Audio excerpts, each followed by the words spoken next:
Bismillahirrahmanirrahim. Assalamualaikum warahmatullahi wabarakatuh. Saya nak sambung lagi perbincangan saya berkenaan dengan bagaimanakah kebarangkalian wujudnya perkataan madu ni digunakan dalam bangsa Melayu, ya, yang pada suatu ketika dulu kita tahu bahawa Islam masuk ke tanah Melayu dan mula diamalkan sistem perkahwinan mengikut syariat Islam, dan di sanalah peranan para ulama, ya, para imam dalam membimbing masyarakat kita. Jadi saya tak rasa pemilihan perkataan madu ini yang mungkin akan berkait dengan sensitiviti kesedihan individu yang akan diduakan, ya, dalam perkahwinan tu boleh dibiarkan begitu sahaja tanpa persetujuan ataupun tanpa kebenaran oleh para cendekiawan Islam, ya, yang mana mungkin ada sebab yang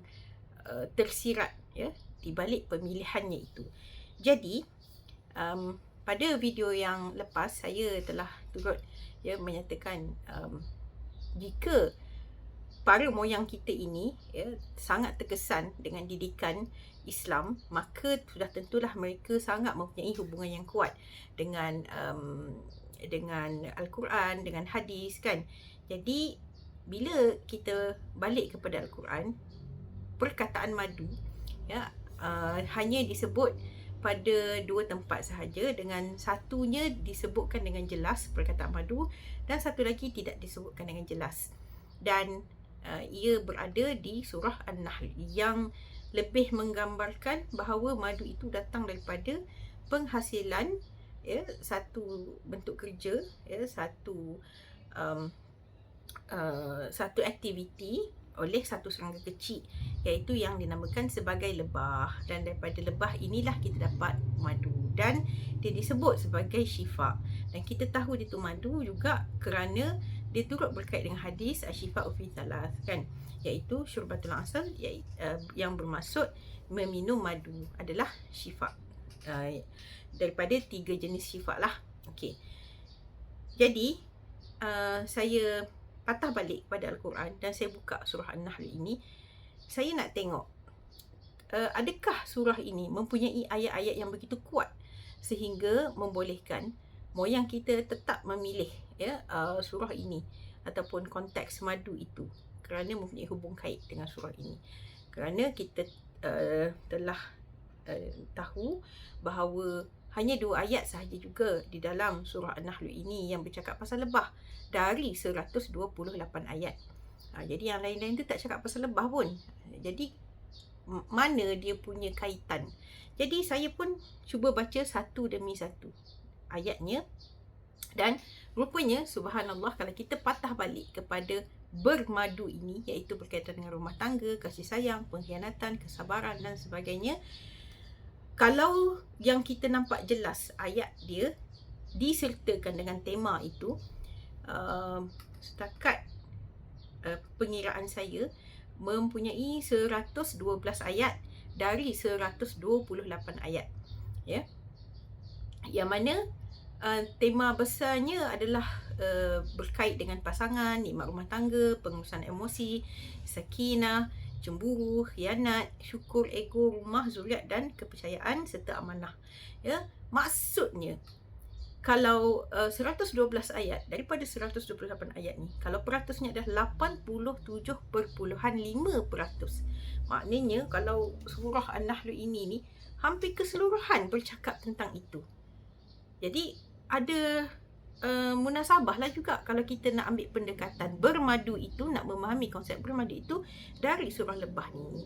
Okey, jadi saya pecahkan juga pula kepada apakah tema-tema yang tema besar, ya, ataupun tema utama daripada 112 ayat tadi ni. Okey. Dan yang terbesar adalah jatuh kepada tema khianat, zalim, pecah amanah dan skandal, yang mengandungi 58 ayat. Dan dia bercakap tentang pendustaan, manipulasi, syaitan yang menghias kegiatan tersebut, merosakkan kenikmatan yang dah ada, ego, defensif dan pengkhianatan secara perlahan-lahan.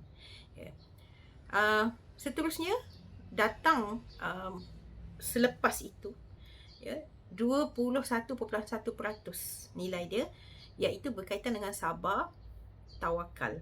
Maknanya kalau kita fikir lagi satu kan, lagipun ayat-ayat dalam surah An-Nahl ni banyak bercakap afala ta'qilun, la'allakum tatafakkarun, suruh berfikir, suruh menggunakan akal, suruh mendengar dan berfikir, dan melihat, merenung. Sangat banyak kali disebut. Jadi maknanya kita kena banyak kali berfikir tau kalau dalam konteks surah ini. Itu pandangan saya lah. Jadi bila kita tengok kepada peratusan antara khianat dengan sabar, khianat ni tinggi, sabar ni rendah je, sampai separuh daripada khianat tu. Maknanya kebarangkalian khianat ini sangat berleluasa di dalam kehidupan kita, ya. Orang ramai buat khianat, tetapi yang betul-betul sabar tu tak ramai. Tidak seramai orang yang berkhianat. Sebab itu kita lihat kejatuhan, ya, moral serta kejatuhan tahap kesihatan, kerana apabila kita sedih dikhianati ini, dia merosakkan sistem saraf kita, ya. Jadi sabar ni dia berkaitan dengan kita bertahan, hijrah, nak bangkit semula, bukan senang tau. Jadi tak ramai orang sanggup nak duduk pada level sabar ini. Maka tak hairanlah kalau dia ni lagi kecil, dia punya peratusan dia berbanding dengan orang yang khianat. Sebab khianat ni dia rasa seronok. Syaitan pula lagi menghiaskan tadi tema dia. Jadi ramai manusia jatuh, tapi tak ramai yang nak bertahan dengan indah. Kan sabar, fasabrun jamil. Sabar tu indah sebenarnya, tapi orang tak sanggup. Walau tahu dia cantik, mungkin tak tahu kot.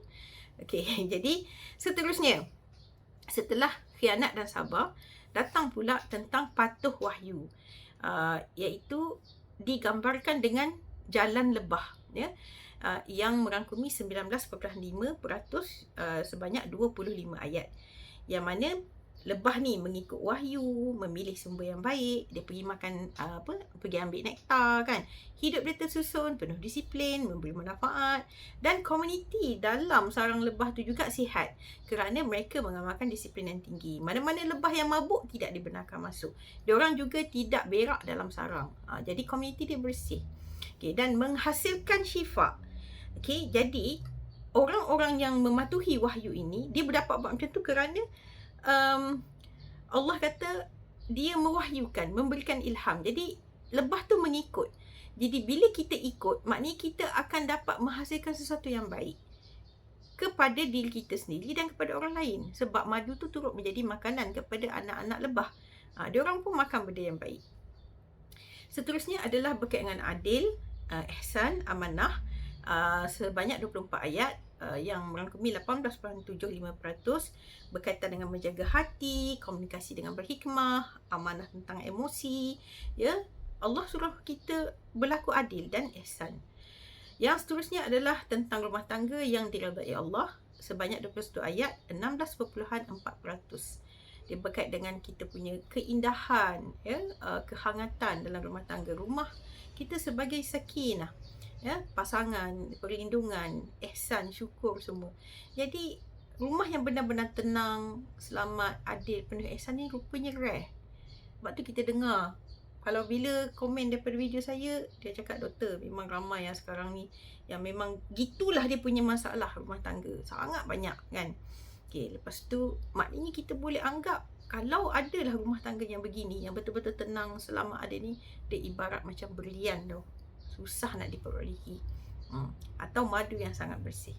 Kemudian ada tema tentang pembaikan ataupun taubat, jalan kembali.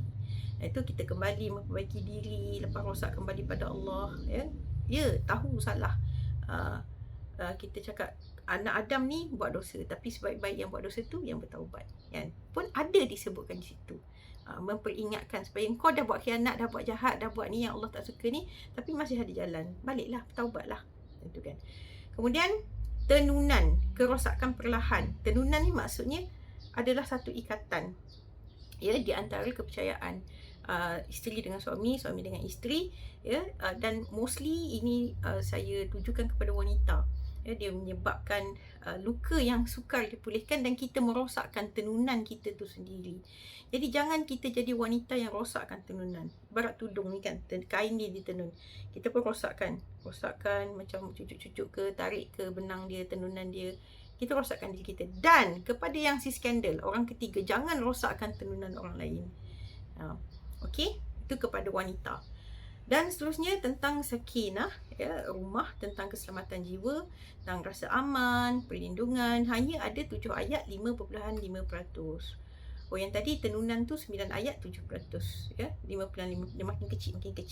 So makin susah nak diperolehi lah. Sakinah susah nak diperolehi, nak rasa aman, perlindungan, semua tu makin susah. Dan itulah sebenarnya yang surah ni nak cari. Dia nak cari sakinah itu. Lepas tu ada satu part yang sangat mengejutkan. Sekali je dia sebut, tapi pendek dan tegas gila. Kira sharp to the point. Okay, straight to the point dia punya maksud dia. Mata'un qalilun. Dia berada pada ayat 117. Okay, 117. Okay, simple je. Mata'un qalilun walahum azabun alim. Okey. Dia ayat yang sebelumnya berkait dengan lidah yang suka berdusta. Jadi orang yang macam ni, yang khianat ni, dia akan banyak berdusta kan, banyak je helah dia. Abang tak dapat balik lah malam ni, abang ada meeting. Padahal pergi dating, bukan meeting kan. Jadi sebenarnya keseronokan tu Allah cakap qalil, sikit je. Tapi tunggulah nanti, walahum, dan untuk mereka yang khianat ni, yang berdusta macam ni, azabun alim, azab yang pedih. Tapi sikit je dia punya keseronokan tu sebenarnya. Walaupun hati penuh bunga kan rasa, tapi sebenarnya percayalah sikit je keseronokan tu. Itulah kita panggil dopamin yang memenuhi otak kita ni dengan hawa nafsu, excitement palsu, ya. Jadi selain daripada itu, kita ada sekitar 16 ayat yang tidak ada tema tersebut di dalam ayat ini. Tetapi di anggaran 12.5%, tapi masih ada kecenderungan berkait secara halus, yang mana berkait dengan hujan, laut, ya, ternakan, gunung, pakaian, siang, malam. Yang contoh, kalau hujan turun, rahmat selepas konflik. Laut dan kapal merupakan perjalanan emosi kita. Pakaian merupakan perlindungan, ya, gunung merupakan kestabilan, ya, malam dan siang turun naik emosi kita. Rezeki itu adalah amanah, nikmat. Dan binatang yang memikul beban adalah pasangan yang memikul hidup bersama-sama. Ada orang boleh buat yang ni, tapi yang ni tak boleh. Bergila-gila lah, ataupun berganti-ganti mengikut kemampuan. Jadi hampir keseluruhan surah ini adalah boleh disentuh melalui simbol dalam rumah tangga, psikologi manusia dan pengurusan nikmat dalam rumah tangga. Jadi bila manusia gagal menjaga sakinah, menjaga trust, ya, dia akan rosaklah. Tetapi kalau manusia ikut wahyu, macam mana yang telah dimisalkan, diberikan contoh melalui perumpamaan lebah, walaupun dalam masa sama nak bagi fakta, kita akan jadi dapat pilih sumber yang baik, suruh hidup kita jadi tersusun dan dapat manfaat. Okey, jadi kalau dekat sini saya nampaklah surah ini seolah-olah boleh jadi satu silibus kepada kita, baik yang telah berpoligami atau belum berpoligami. Jika kita faham konsep ini, ya, kita akan mula faham bahawa lebah ni sebagai simbol, dia tidak hidup dengan chaos, dengan kucak-kacir, tak mabuk hawa nafsu, ya, ia ikut wahyu. Jadi kita kalau nak pilih hidup yang akhir sekali betul-betul bermadu, kita kena tapis sebagaimana dalam ayat surah Muhammad yang akhirnya bercakap tentang tentang madu dalam syurga tu adalah bersih sebab ditapis. Dan juga saya percaya kalau saya berada di tempat moyang pada masa itu, bila jumpa surah ini, ayat yang pertama pun dah tahu dah cerita ni memang terus terkait dengan isu-isu dalam rumah tangga seperti ini. Sebab Allah kata Bismillahirrahmanirrahim, ayat pertama, betul-betul pertama tau, ata amrullahi fala tasta'jilu. Okay, nanti datanglah tu ketetapan Allah, kamu tak payah nak gopoh sangat lah. Nampak tak? Maknanya mungkin ada ada konflik dalam rumah tangga, sehingga kita fikir aku kahwin lain lah, senang kan. Tapi kau sabarlah, kau janganlah gopoh sangat. Itu yang pertama. Kemudian ada lagi satu yang sangat menarik hati saya, ayat 117 tadi yang saya dah terangkan, dengan pengkhianatan semua tu, dia merupakan satu mata'un qalil, keseronokan yang sikit je, tapi azab dia pedih, ya. Dan yang terakhir yang disampaikan oleh surah ini, ya, yang turut menjadi pesanan pula kepada yang dikhianati. Tadi yang mengkhianati, ini yang dikhianati, dia kata wasbir wa ma sabruka illa billah wa la tahzan alaihim. Sabarlah dan kamu janganlah sedih ke atas mereka, apa yang mereka cakap. Wala taku fi dhaikin mimma yamkurun. Ya, jangan kamu dhaik, maksudnya kamu tertekan dengan benda tu, dengan apa plan dia orang. Okey. Rupanya suami cakap tak nak datang, tak nak balik, lambat balik sebab ada meeting. Rupanya dia dah plan nak pergi dating, kan. Innallaha ma'al ladzina taqaw wal ladzina hum muhsinun. Sebab apa? Kita kena sabar sebab Allah kata Allah akan bersama-sama dengan orang yang bertakwa ni. Jadi itulah saya rasa besar peranan perkataan tersebut, bukan hanya sebagai gurauan. Saya rasa gurauan yang sangat mendidik, bukan gurauan yang untuk menumpang kesedihan orang, tapi kita rasa seronok bergurau. Itu tak kena. Tapi kita anggaplah jika benar-benar gurauan itu nenek moyang kita sampaikan, sebenarnya sekurang-kurangnya mengurangkan kepala kita duk fikir benda ni adalah satu threat, satu ancaman, dan setidak-tidaknya dia macam memujuklah kita bahawa inna ma'al usri yusra. Sungguhnya dalam kesusahan itu ada kesenangannya. Jadi walaupun perik, tetapi dapat madu yang manis dan berkhasiat untuk diri sendiri, insya-Allah. Assalamualaikum warahmatullahi wabarakatuh.